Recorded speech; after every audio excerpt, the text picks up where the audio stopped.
Good morning, brethren.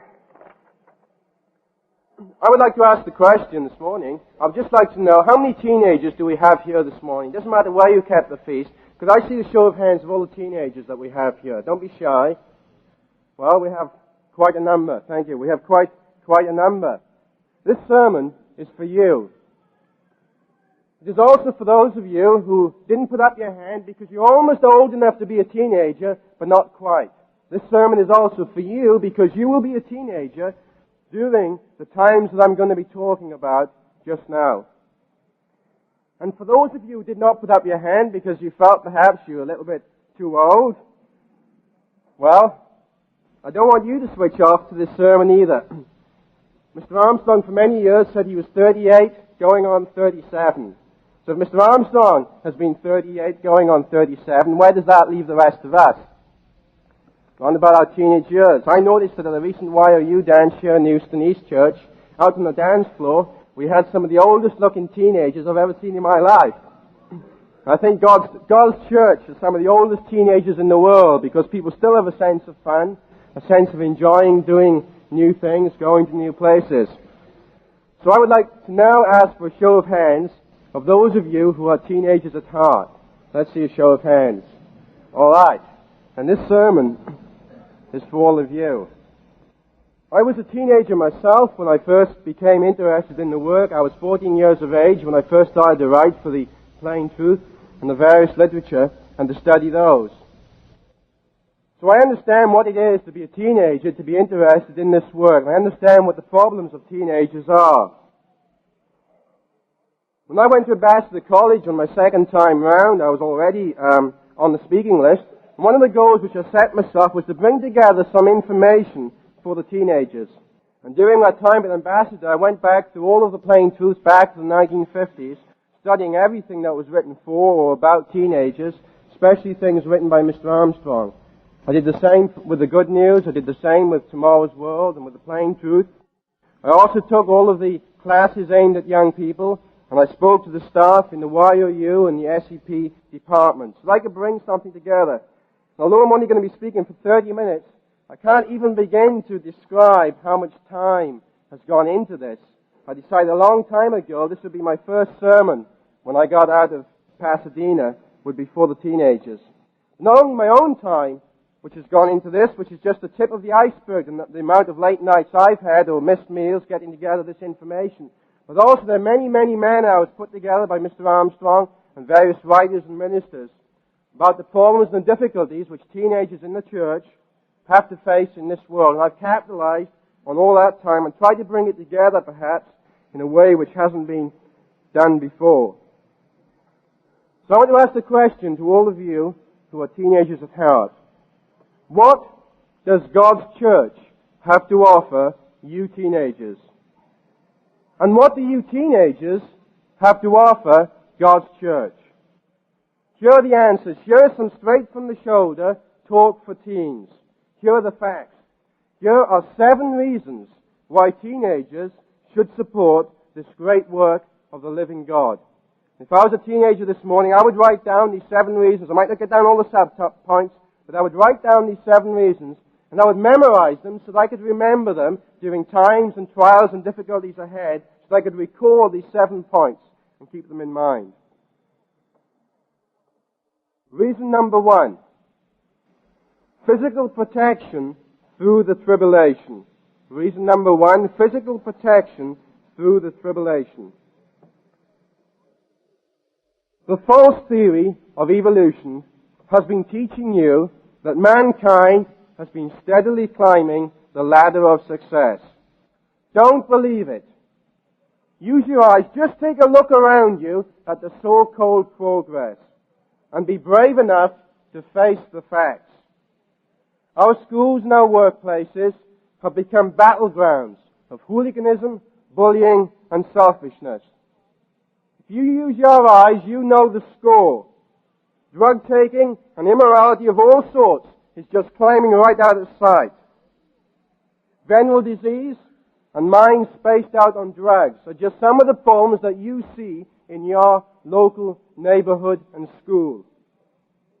But the problems don't just stop in your locality. Look outwards, look around you. Just use your eyes and look around you at the world at large. The bomb, chemical and germ warfare, overpopulation, famine and pollution. All of these threaten man's existence. And don't kid yourself that these problems will just go away. This world is going down the tube, as Jesus Christ said in Matthew 24, verse 22. And we won't turn there because there isn't time. However, not all the news is bad. Let's take a look at Malachi 3, verse 1. I'm using this scripture because I've used it before and explained it before. Malachi 3, verse 1. Where God says, Behold, I will send my messenger, and he shall prepare the way, talking about the way of life before me. Thus Jesus Christ and the Lord God whom you seek shall suddenly come to his temple, to his church, even the messenger of the covenant whom you delight in. Behold, he shall come, says the Lord of hosts. As the later scriptures, verses in the same chapter show, it's referring definitely to the second coming. So God promised to send a man with some good news about God's second coming. And as a person who has traveled now over much of this globe, all I can say is thank God that we have a man like Mr. Herbert W. Armstrong to make the good news in the Bible clear to us. In the Bible, God promises to take his people to a place of safety. We can't turn to all the scriptures on it. Those of you who had Corpus Christi may have heard or should have heard the sermon by Mr. McNair. Those of you who didn't can either get the tape or read it in the Good News, because I believe he's going to write an article about that. Read Revelation chapter 17 for yourself later. God's people will be protected for the traumatic 3.5 years that is going to soon bring an end to man's misrule over himself. And those taken to the place of safety will include all of those who are keeping God's laws. Whether or not they have reached the point of baptism yet is immaterial. I look forward to the place of safety. I look forward to seeing various friends in different other church areas and various people that I've never met before. And swapping stories with them about the different areas that they and I have lived in. And I think it's going to be very interesting to be there in the place of safety to make new friends. I'm sure that many of the teenagers are going to make friends in the place of safety that are going to last them for the rest of eternity. And some, who knows, might even meet their future mate then. If you want to do some biblical research of your own into the subject of physical protection in the place of safety, later on look up Ezekiel 9 verse 4, Proverbs 10 verse 3, Luke 21 verse 36, Revelation 3 verse 10, Revelation 7 verse 3, and all of Psalm 91. Those are just a few of the scriptures on this subject. Physical protection through the tribulation is a powerful reason for keeping God's laws. Reason number two is real happiness right now. Real happiness right now. Notice I said real happiness. I did not say fake happiness. What Hollywood and the movies have to offer is fake happiness. What I am talking about is real, productive, purpose-filled happiness. You can walk down the halls of your school or your place of work knowing that you have a purpose. You can have a reason for not sinking to the bottom of the pot by compromising with God's laws. You can have a reason for not risking a bad trip on pot or on speed. Just take a look at the world in which we live. We aren't going to turn there, but 2 Corinthians 4 verse 4 shows that Satan is the god of this world. Alluring, very attractive, but twisted social forces have sucked untold millions into heartache, disillusionment, and ruined lives. Don't let it happen to you. I wish some of you teenagers could sit in, as I have done with young people who've gone out of the church, who've been teenagers, gone out of the church, and had their fingers burned for 5 or 6 years and then have talked with me about it. I wish you could have sat in on some of those counseling sessions. If you could, you would be determined that it would not happen to you. The way of this world is as profitable as the coffee swirl on a cafeteria table. It is fit only to be wiped off, and the Apostle Paul put it a lot more stronger than that. All the people in this world has to anticipate, all they have to look forward to is some politician pressing a button and everybody being blown up, everybody being wasted. But what you, the teenagers of God's church, have to anticipate is a far better future. By keeping God's holy days, by keeping the feasts, by keeping the Sabbaths, you can learn all about God's plan for man. And then you can work for that future. Real happiness comes from knowing the future and working for it. I'm not talking about fairy tale happiness. I'm not talking about tales of Prince Charmings perfectly happy doing nothing. You've outgrown such stupid stories. I'm talking about real man-sized productive happiness.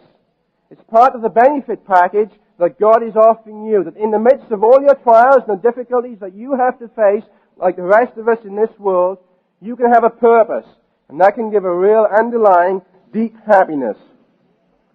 Let's turn over to John 10, verse 10. John 10, verse 10. I'm going to read the last part of the verse. John 10, verse 10, Jesus Christ is speaking, and he says, I am come that they might have life, and they might have it more abundantly. So he's speaking to his disciples. He says, he has come so that they, the people can have life and have it more abundantly. Life is meant to be enjoyed. Christ came so that we could have life more abundantly. What the world has to offer you is thrills and spills with an empty feeling now and heartache later. But what God has to offer is the right kind of fun. Fun with no harmful side effects now and no regrets later. Read Psalm 19, verse 8, and Revelation 22, verse 14 for yourselves. Real happiness right now is a powerful reason for keeping God's laws. Reason number 3, an opportunity to help finish the most important work on earth. An opportunity to help finish the most important work on earth. If this cannot capture our sense of idealism, I don't know what can. When I was in Rhodesia, teenagers, 18 years of age, used to be executed because they joined the terrorist groups. I spoke to somebody who was involved in the executions. At 8 o'clock, every Monday morning, the executions would begin 3 at a time. And those people who were joined in the black nationalist terrorist groups, most of them joined when they were about 14 or 15, 16 years of age and had been trained for a wrong cause. But the night before their executions, they would usually spend that night singing their revolutionary songs. And when they went up onto the scaffold, they would still be singing those revolutionary songs. And when their neck was broken, they would still be singing those songs as that rope dropped. And that was for a wrong cause. If a wrong cause can capture the sense of idealism of young people to that extent, how much more should God's church be able to capture your sense of idealism and your wish to build a better world? Reason number 3 is an opportunity to help finish the most important work on earth. I'm not going to be turning to any more scriptures because there isn't time, but I will refer to them as we go through. It's very hard to dedicate your life to a society where children may soon be obtained from test tubes. Teenagers who have wised up to this world have found an alternative. God has always used young people to help do His work. Do not think that you are not important because you're a teenager, that what you can do doesn't count. God used Joseph when he was a teenager. Read Genesis 37, particularly verse 2. Jeremiah and Daniel were in their teens when God began to use them. Look up Jeremiah 1 verses 6 to 7 and Daniel 1 verses 3 to 6. And Josiah, one of the greatest kings of Judah, was only 16 when he decided to put the nation back on track. And for several years he brought the various men into the army and so on that would help him put the nation back on the track. And then in his early 20s, he went out and tore down the pagan temples.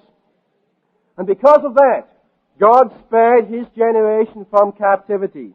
Read 2 Chronicles 37, all the way through the chapter to see that. And Samuel was also a small boy, a very small boy, much younger than any of you listening to me, when he began to do small tasks around the temple. Jesus Christ himself never reached middle age. He fully understands the problems of being young in this world. That's why he's your champion. He's a champion of all young people. He had to go through it all himself. And his disciples were also chosen from young men. Mr. Armstrong recently has been taking time out from his busy schedule to go up to SEP twice to write various things to the ministers about how to deal with YOU and SEP and how they to be set up and structured. And that's just an indication of the importance of young people to this great work of God. You are somebody very special.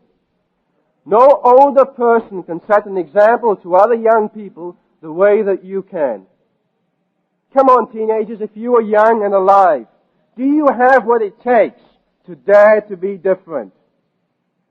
And I'm not saying it's going to be easy to support this work. There are many scriptures, such as 1 Peter 4 verse 12, which shows it's going to be difficult. It requires a special kind of courage. When crises hit the church, you're going to have to learn not to be strung out by the mass media. And as things get heavier, as things get more difficult, you're going to have to carry a heavier load. Also, you're going to have to fight against what I could term the dark side of your own nature. All of this is going to be tough, but it is going to be worth it. And remember this. Every time two people get together to talk with enthusiasm about the church, that is the work. Every time someone who is in the church sets an example to someone who isn't, that is the work. Every time we resist a temptation and don't go along with the crowd, that is the work. All of the daily small things that God's people around the globe do, all of those add up to this mighty work of the living God. It is all of our little acts of loyalty that make this work great. An opportunity to help Mr. Armstrong finish the most important activity on earth is a very powerful reason for keeping God's laws. Reason number 4. An opportunity to become an Elohim. An opportunity to become an Elohim. An opportunity to become God. 1 John 3:2 shows that we have the chance to become God. Stronger than a locomotive, faster than a speeding bullet, able to leap tall buildings at a single bound. Those are just some of the powers you can have as a spirit being. How many of you saw the film Superman? Well, if you get the chance, very good. Those of you who didn't, I recommend you see that. I saw it twice. It's the only film I can remember which I've seen twice. It just helped me to realize what it's going to be like to have even all these physical powers. And it's going to be fun to flex and to use spiritual super muscle. Down through the centuries, men have dreamed of possessing such strength. You can have it all. But wait a minute, some of you are thinking. I don't want to become a super being just yet. There are all kinds of things I want to experience before I become spirit. Well, fine. God is not going to change you into an Elohim until you are ready. You can live into the millennium as a flesh and blood physical human being, and I'll be talking more about that later. But becoming a super being is something you can keep in mind as a long-range goal. If you're not interested in becoming baptized just yet, then you can keep it in your mind as a long-range goal, becoming a super being. Just imagine And I've oftentimes think about this. Just imagine, one day you will be able to fly through the galaxies. One day you'll be able to burst through the sun like a mighty bolt of power. One day the universe will be yours to explore. Who knows? Some of you teenagers may be commissioned to go places where no man has gone before, to seek new worlds, and there to build and create. Space, the final frontier, awaits you. If you want to read more on the subject of becoming an Elohim, read the booklet, study the booklet, Why Were You Born? An opportunity to eventually become an Elohim is one of the most powerful reasons for keeping God's laws. Reason number 5. An opportunity to become a better person, here and now. Reason number 5, an opportunity to become a better person, here and now. Not one of us is satisfied with the way we are. All of us want to grow. Only the dead and the dropouts have no interest in improving themselves. The rest of us want to grow physically, emotionally, intellectually, and spiritually. God wants you to grow. We won't turn there isn't time. There's Matthew 25, verses 15 to 30 show, which is the parable of the talents. God wants you, your Maker wants you to develop your talents. He wants you to become a better person. He wants you to become a more educated, a more well-rounded, a more balanced person. And He's devised a personalized program for you for doing just that. If a person doesn't know where he is going, he will probably arrive someplace else. We know where we are going. We are heading for God's family. God is educating us to learn that. God is presently re-educating the church, and then we will be used to re-educate the world. We are heading for God's family. But even that isn't enough. Before we can plan our route to where we are going, before we can plan our route how to get there, we must first know where we are now. When I walked the Pennine Way, which is a mountainous walk across 250 miles in the north of Scotland and England, when I walked over those mountains with a group of other young people, I did it as a teenager, we had, of course, have with us a map. There was no roads or street signs or anything to follow. We had a map. And each morning, we would have to work out exactly where we wanted to be by the evening. That was our goal. But before we could get there, we also had to pinpoint on the map exactly where we were then, exactly where we were now. And then we would work out the route from the one place to the other. Before we can get into God's kingdom, we must first know where we are right now. We must pinpoint exactly where we are right now, and we can devise a plan, for taking us from one place to the other. Where you are now is that you are dust and water. More than 90% of your body is water. I'm going to take some more once I think about it. 91% once I've drank this. Chemists recently worked out that the chemicals in your body, if they were kind of taken out of your body, I don't know how they would do it, but if they got all the chemicals out of your body, those chemicals would sell for approximately $7.28 on the open market. $7.28 is your value chemically. Real growth begins with humility. When we understand that left to ourselves we are nothing, just 90% water with a few chemicals thrown in, then we can begin to cooperate with God molding us. If you keep God's laws and support this work, God will give you the experiences and the teachings that you need to grow and to develop and become a better person. And in fact, the moment we begin to support this work, we immediately become a better person. Then we grow from there. An opportunity to become a better person here and now is a powerful reason for keeping God's laws. Reason number 6. Reason number 6, an opportunity to prepare for the world tomorrow. Reason number 6, an opportunity to prepare for the world tomorrow. Putting it colloquially, you live in a hairy world. Mankind has spent the last 6,000 years getting himself into the mess that you have inherited. And mankind is now trying to extricate himself from this mess by building bigger and better weapons that will kill people more efficiently at less dollars per death. I listened to a military expert on a radio talking the other day, and he was stressing the fact that America is trying to build weapons which will do the job more cheaply. In other words, kill people at less cost. That is mankind's solution to our problems. The Great Tribulation is now fast closing in. After it comes the millennium. This is indeed an evil age. This is a frustrating age. This is the toughest age ever to be a teen in. But conversely, mankind now desperately needs young people who will follow the right way no matter what. It's easy to bend with the breeze, to roll with the waves, and to drift with the crowds.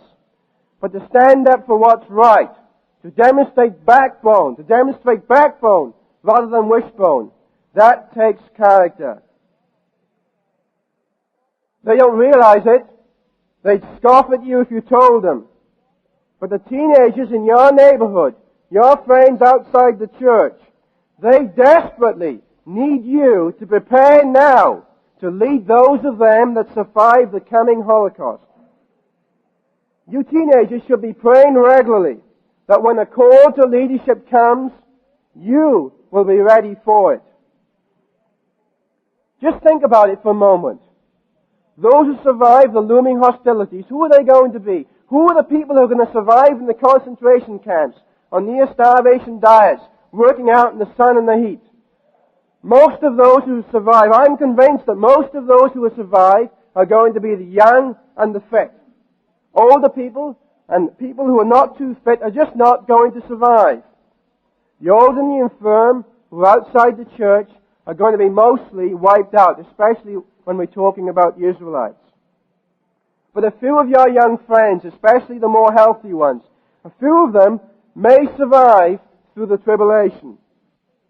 When Christ returns, when they come out of those concentration camps, just like the concentration camps of the Second World War, when those Americans and British come out, broken-hearted and disheartened, they will need not only spiritual leaders, but also young physical leaders that they can identify with and follow. To prepare now for the call to leadership will take nerves of steel and the heart of a champion. It's not going to be easy. You will have to fight Satan for every inch of the way. Satan knows what you can accomplish even as a physical human being in the millennium, and he hates you for it. You will have to contest that wicked creature at every crossroads in your life. But in so doing, you will build the strength that a man of steel leader needs. As Mr. Armstrong has often pointed out, in the millennium, it's going to be the young people in God's church who are not yet baptized. They're going to be the physical leaders and the spirit beings. Understand this. Your Creator is right now offering you a head start in life. As Malachi 4 verses 5 to 6 show. I think it's very interesting that right now Mr. Armstrong is stressing the emphasis on the youth in the church. And at Malachi 4 verses 5 to 6, right in the last verses of the Old Testament, almost as it were as a hint that this is going to be one of the last things that Mr. Armstrong is going to do before the end comes, there's the prophecy about God's messenger turning the hearts of the fathers to the young people and vice versa.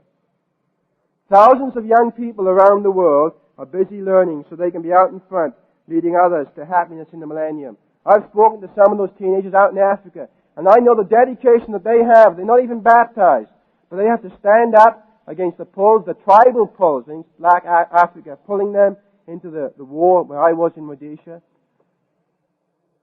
It was very difficult for them, and yet they had the strength to stand up and be counted, even if it meant being killed, and that was the risk which they were taking.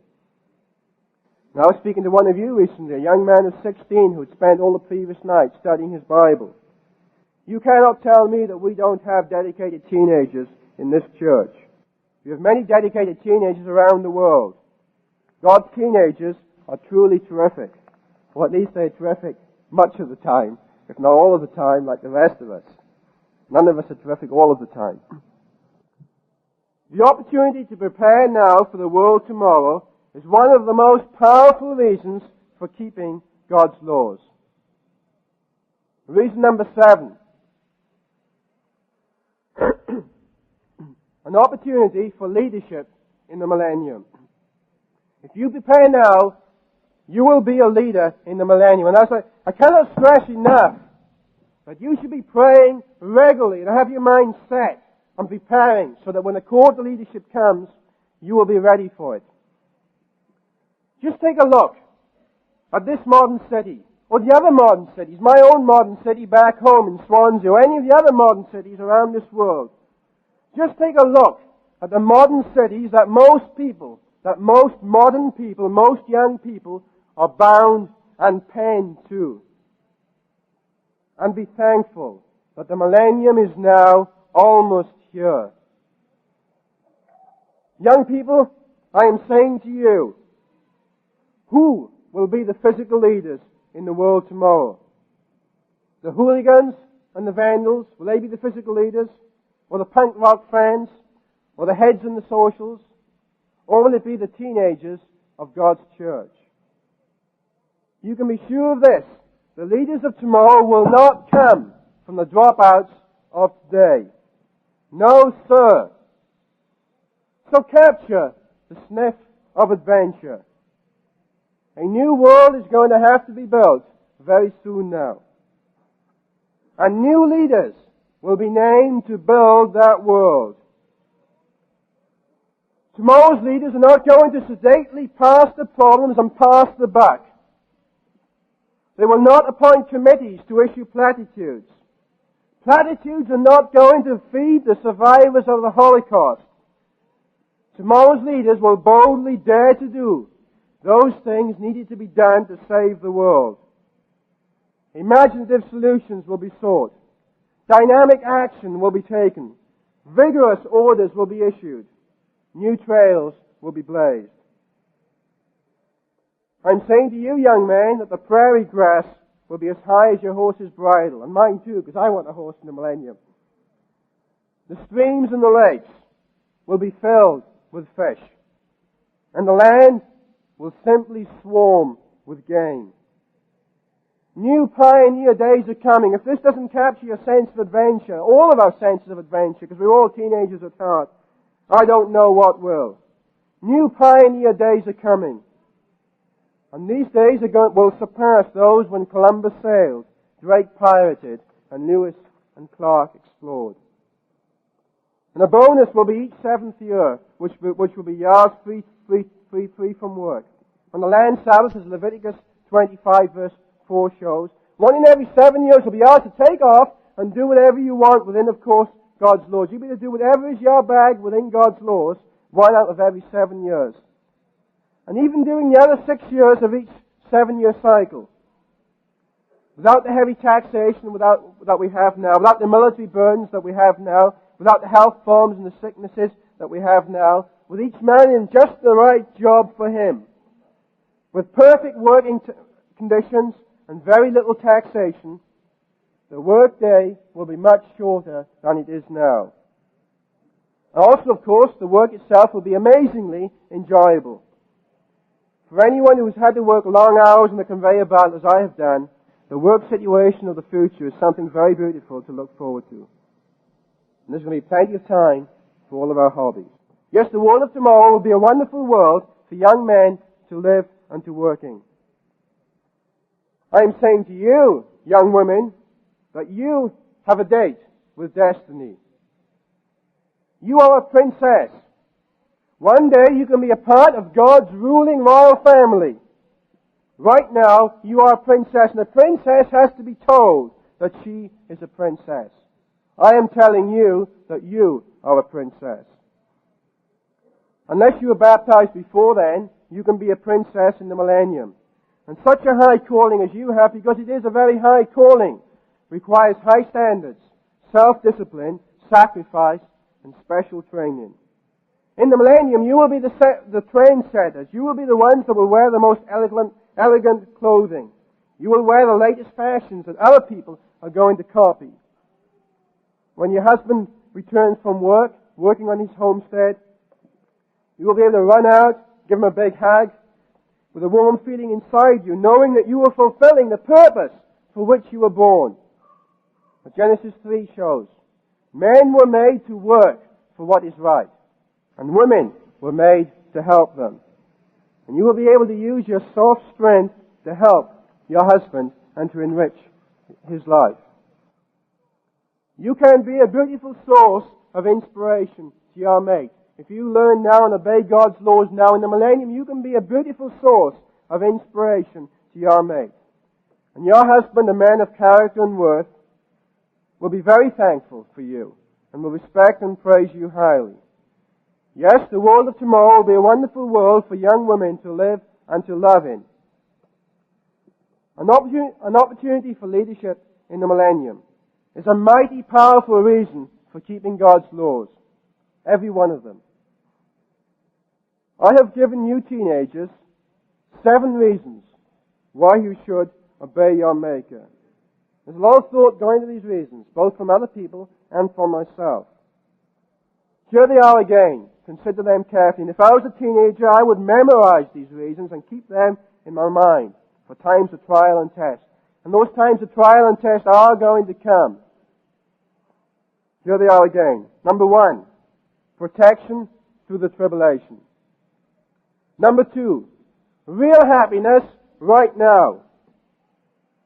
Number 3, an opportunity to help finish the most important work on earth. Number 4, an opportunity to become an Elohim. Number 5, an opportunity to become a better person. Number 6, an opportunity to prepare now for the world tomorrow. And that's desperately what this world needs. It's for people to prepare now to help them out of the mess that they're going to get themselves into. As I say, if that won't capture our sense of idealism, I just don't know what will. Reason number 7, an opportunity for leadership in the millennium. That millennium is now almost here. Think on this, teenagers, and I mean this all the way, right the way down to my toenails. Never before in human history have young people been given such a good chance of turning their fondest hopes and dreams into reality. Never before has there been a group of young people who've had the opportunity that you, the young people of God's church, not just in this congregation but around the world, are having. Never before in the long, sad story of human woe and misfortune has there been an opportunity like this. Seize it with both hands and never let it go. Never, never, never. Never give in to the forces of evil. Never give in to the forces and the pulls of this world. Never give in to Satan.